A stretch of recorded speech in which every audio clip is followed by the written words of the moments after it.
Hey everybody, how we doing? Sunnyvale Rejects back in the house with another little video for you. And today's video is a little bit different.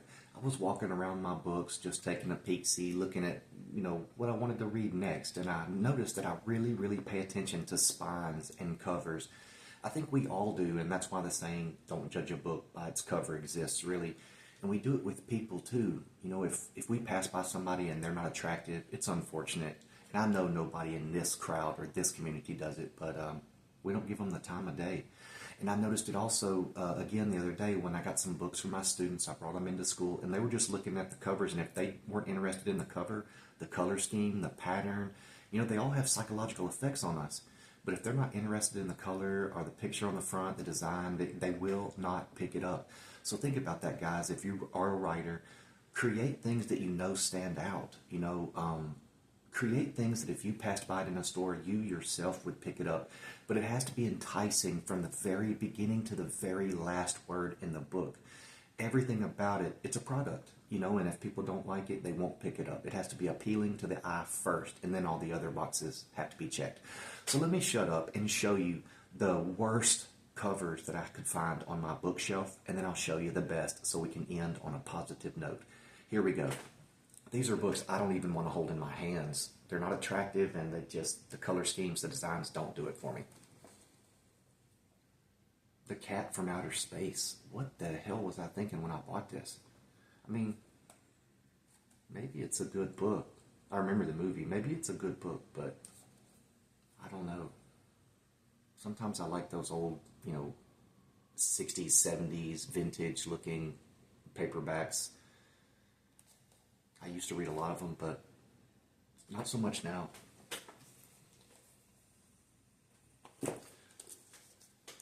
What a terrible waste of a cover. And the color scheme, this orange and black, it just reminds you of Halloween all year round.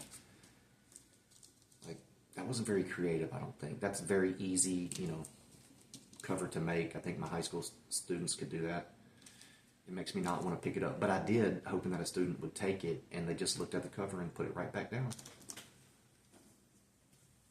Again, this is The Outpost, Gordon Dixon. And there's that same black and orange. It must have been popular. Let's see. When was this published? This was published in 1982. It is a first edition little paperback, too. Nice, readable font and all that, and the story sounds cool, but the cover's ugly as hell. I want my 27 cents back. And this reminds me of a menu at a Chinese restaurant. I don't like it. I hate it. Don't know why I bought it. Can't sell it. Can't find a student to give it away to. I'm sure it's a great book too, but I probably won't ever read it because I don't like the way it looks. And that's crazy to say, but it's true.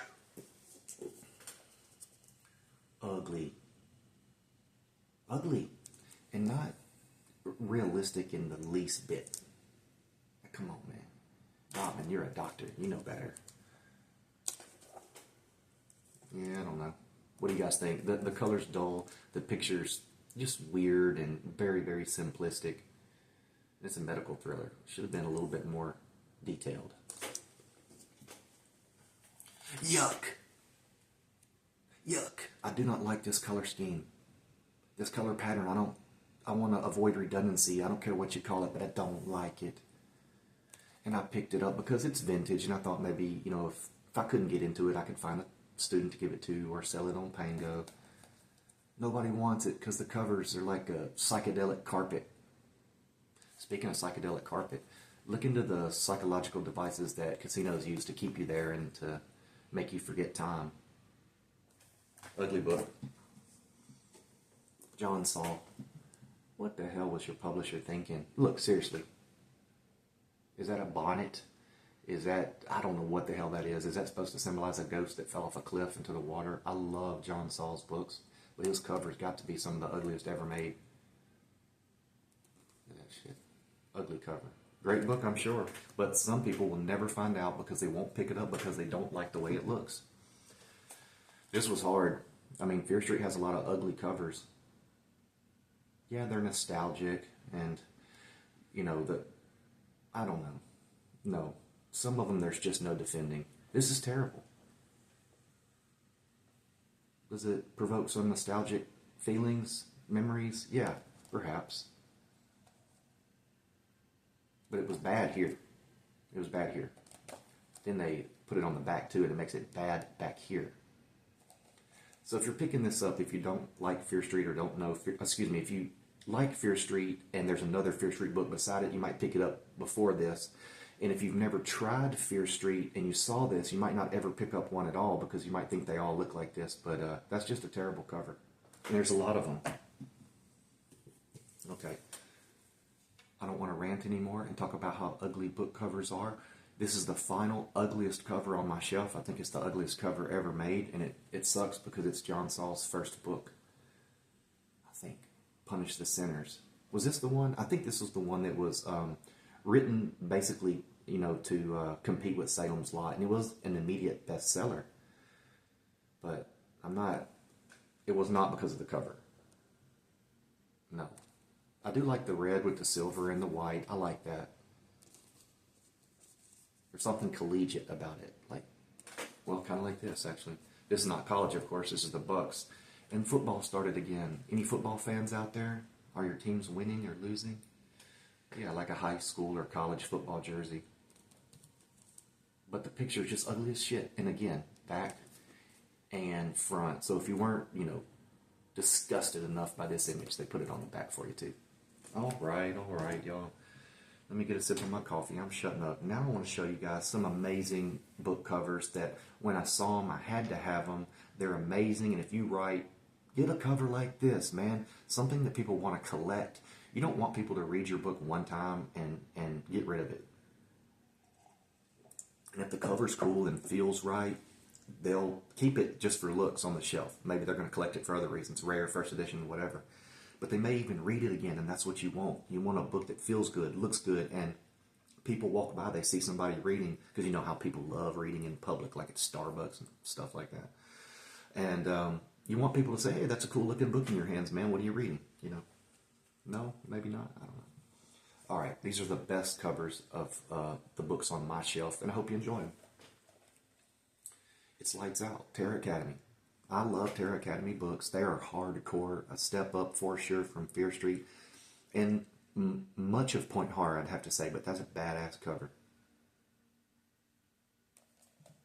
Spine is nice, and these things, the title, the name, the series, my boy's name, and then the title all in different colors. It stands out. I like it. And the back is cool. Not flashy or anything. Kind of simplistic. But because they didn't overdo it, it looks cool. Camp Fear. Carol Ellis. This is all embossed. Look at that rattlesnake, man. Come on. I mean, it's a YA book. Hell, even as an adult, I love it. I like the way it feels. I haven't read it yet, but I pick it up all the time and look at it.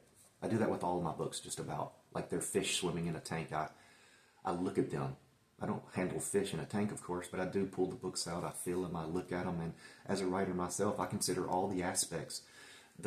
Where the name comes down to, what font, color, the title, everything about it. I like the covers of my book, too. If you've ever seen it, what do you think? Do you like them? Are they okay? Are they appealing? But anyway, Camp Fear is amazing. That's a nice cover. Can't wait to read the book. This was a hard choice between Shivers because every cover is badass. And they all have this emblem up here. It's all embossed, as you can see, just right here. But look at that. Bloody horns. Snarling goat. Red eyes. Gnarly teeth. This one badass goat. Spines. And you can see them behind me. They stand out. They're all different colors. Yeah. Night of the Goat Boy, that's Shivers. Here's another Shivers. Babyface and the Killer Mob. Look at that. Bullet holes with blood pouring out of them. Ghostly green-eyed skeleton man. Skeleton man. Not much on the back, Little blurb, sometimes an excerpt, something to grab your attention. But if the covers don't, the back won't. And but they grabbed my attention since I saw them on YouTube. I think it was Cameron Chaney that did a collection video, and I saw it and I said, I've got to have it. And now I have all of them but 3, I think. Okay, what we got here? Look at this. You know it. You love it. It's Christopher Pike, Scavenger Hunt. Look at that. This is all embossed and wacky as hell. But I love that blue, the way the name is written. It's mythic. Scavenger Hunt. Have you read this book? What do you think, man? Is it good? Is it one of his best? Scavenger Hunt by Christopher Pike. Sweet 16, Francesca Jeffries. This is badass. Look at those embossed flames. Everything on this cover is embossed. I guess it's a big letdown. I know, I've been there myself, but I bet it's a big letdown for folks who do buy books by their cover. Oh, look at that. And that cover rocks, man, and it's awesome, and it got your attention. It did everything it was supposed to do, and the book sucks. And then you're like, I'll never fall for that shit again. But that's a book. That's a nice one right there. Okay. Here's another one by Christopher Pike, Monster. Again, it's all embossed, and it just screams late 80s, early 90s. Maybe early 2000s. But yeah, all of his covers are pretty cool too. Garden of Shadows, V.C. Andrews. What can I say? It does look a little feminine. With the pink roses and stuff, but it just caught my eye. It doesn't look like something that would normally be on my shelf, but I do have a lot of V.C. Andrews books now because I just really got into the story. You know, her story, her personal story. You know, the tragedy she went through, and man, her books are dark.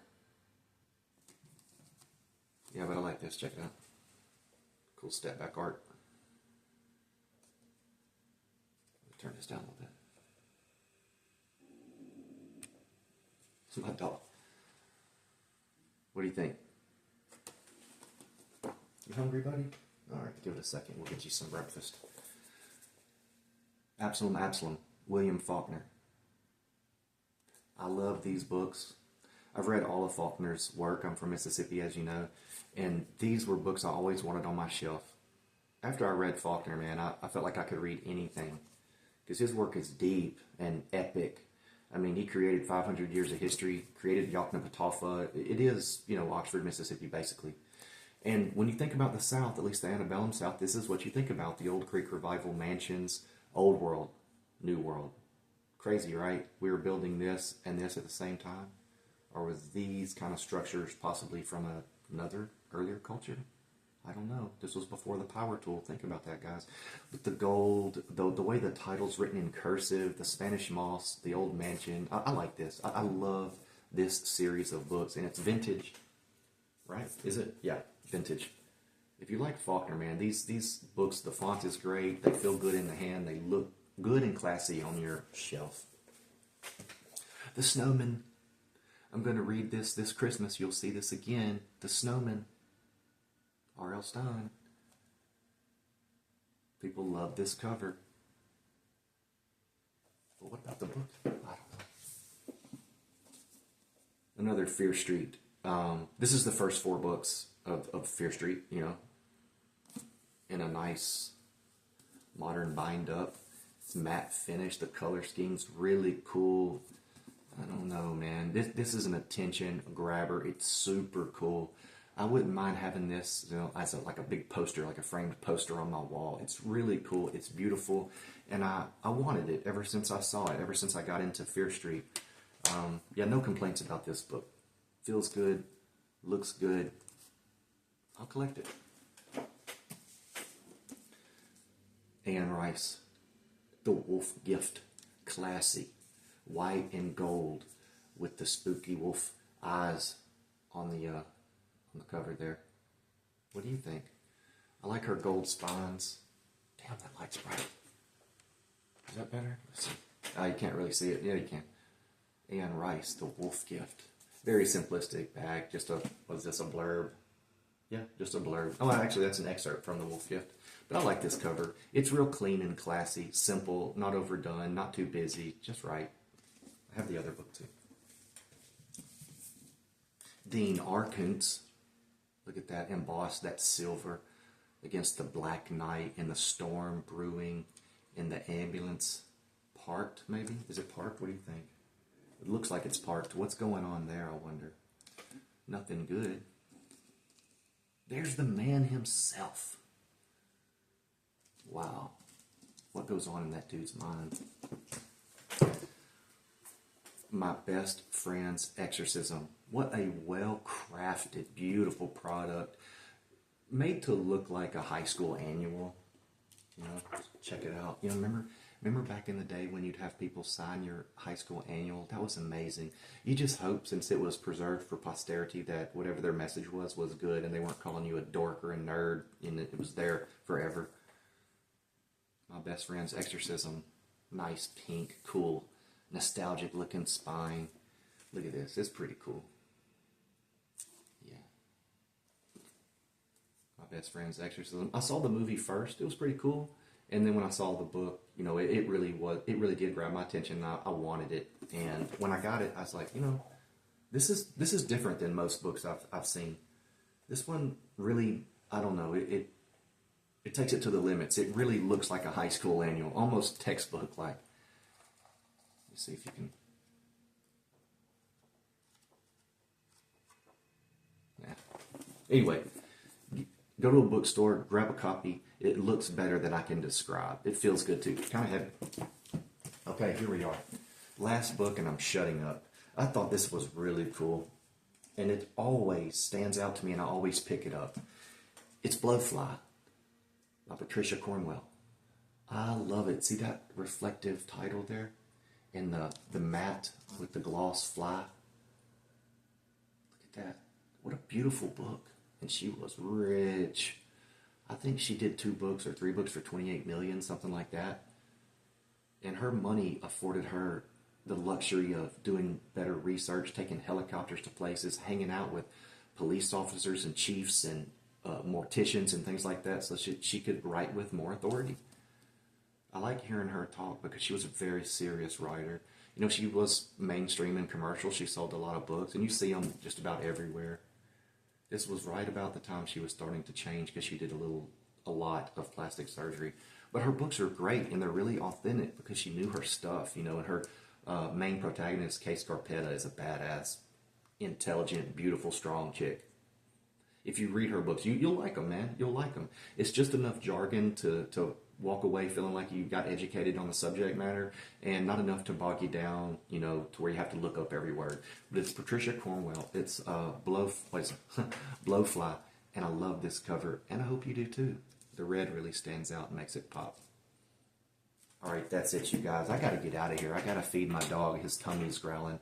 I love you guys. I hope you have a wonderful day. Thanks for hanging out with me and checking out my books. Now, get out there and have some fun.